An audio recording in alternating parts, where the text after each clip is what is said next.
Central banks across the world have stepped up emergency efforts to calm financial markets and support the economies in a series of market losses as more of the world shuts down to contain the coronavirus outbreak. From the Federal Reserve to the European Central Bank, ECB, several measures are being put in place to ensure economies are supported. What are some of these measures that have been taken globally, and what is the situation in Ghana? Joining me in studio, Philip Namfori, for some analysis. Before you go to the chats to give us an idea of what's happening, why do we need to inject some stimulus at this time? We are facing a crisis with coronavirus. Darryl, thank you very much. So there's a high level of uncertainty, anxiety, there's fear, there's worry. Businesses are not getting what they usually get in terms of customers, revenues, profit lines. Everybody's in a state of pandemonium. I just lost that word right there. Pandemonium. Exactly. Thank you very much. And because of that, everybody wants to take a seat back. We're hearing of hotels wanting to shut down. So there's no money coming in and out. And how are these companies going to get back up and running again when this virus subsides? So we need some sort of liquidity in the system, something to prop up these companies and help them move on and forward in these trying times. That's why the central banks are stepping in. And I put together 9 different, I'll call them infographics, with a chart at the end to show what's going on the global level. I want us to start with the first one. That looks at what the Federal Reserve in America is doing. That's the central bank. And in the European Central Bank, that's the central bank for the EU countries also. So let's have a look at that one first. That tells us how much they are doing in terms of what they are putting in. So we can see that the European Central Bank is going to pump in about 750 billion euros. That's about 820 billion. And the Federal Reserve has done some already in cutting its rates and also going to pump in more money to ensure that companies have something to fall back on softer terms to prop up movement in the economy. Apart from the European Central Bank and the Federal Reserve, the other banks are also doing other things in other parts of the world. I want us to take the next one. That's my number 3. That looks at what's happening in Australia. And you can see right there, the Reserve Bank of Australia cut its benchmark interest rates by 25 basis points to 0.25% Thursday and ventured into quantitative easing, which is simply pumping in more money into the economy with plans to purchase government bonds. Let's move on to the next one again to see what's going on in other parts of the world. And then the next one has to do with Japan and South Korea. They're also on their own bond buying sprees. Essentially, what they're going to do is purchase bonds from companies and from the government. So invariably, they are going to pump the money in. And and let us call these governments or these entities, giving them paper. So in some few months or years to come, they'll have to make good by paying back these central banks. So now central banks are giving these governments and institutions money. Now let's move on to the next one. And all this is sourced from the Bloomberg website and a story there.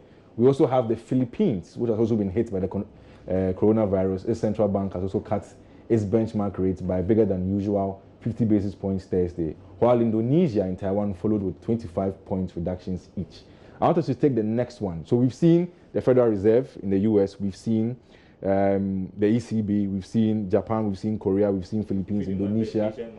Yeah, so the global picture in terms of countries beyond Africa. Now look at Nigeria and look at what they're also doing. $2.7 billion for us. Somebody asked me earlier on that, is this a match to $100 million that we can't even I had find? that in mind. I wanted to ask myself. I know, right? So that's what they also plan to do. The central bank is also planning to put in $2.7 billion. Let's see what is next in terms of the information that we have here. South Africa. Yes, they are expected to ease rates later, and I'm sure by now it's been done. This was put together somewhere in the morning. So by now, that has been done. So we've seen global picture, we've seen Africa, Nigeria, and South Africa. How about Ghana? Very good. Let's come to Ghana. Ghana is the next one in there. I hope Ghana is the next one in there. So Ghana is the next one in there. So we've seen our MPC also, that's the Monetary Policy Committee of the Bank of Ghana, cut its monetary policy rate by 150 basis points to 14.5%, amidst other measures such as the reduction in the reserve requirements, which means that what banks hold on, when you go and make a deposit, the banks are supposed to keep 10% of that for liquidity reasons. Now they've cut it down to 8%. So that means more money for companies to borrow.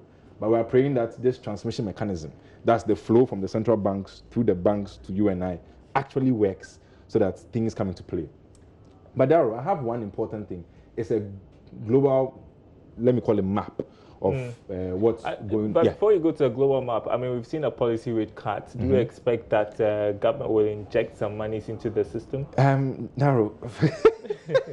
For that, it's hard to say, because given our precarious financial position, I don't know whether we have the wherewithal to inject such amounts of money into the economy. But I want us to look at that chart again, or that map. Yes.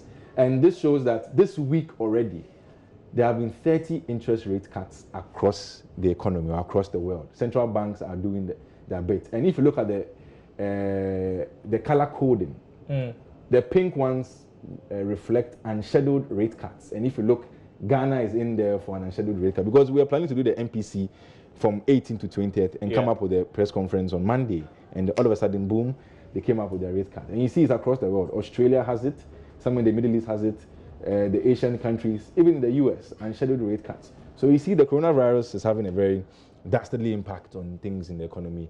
And it's not only central banks that need to help. We need the fiscal authorities, like what Trump is doing in the US. We're pumping in money for his workers. If Ghana can hand out some cash to us, it will be well and good for you. Because we're hearing that the Trump administration is even trying to inject some $1 trillion as stimulus. So the 700 doesn't seem enough, does it? No.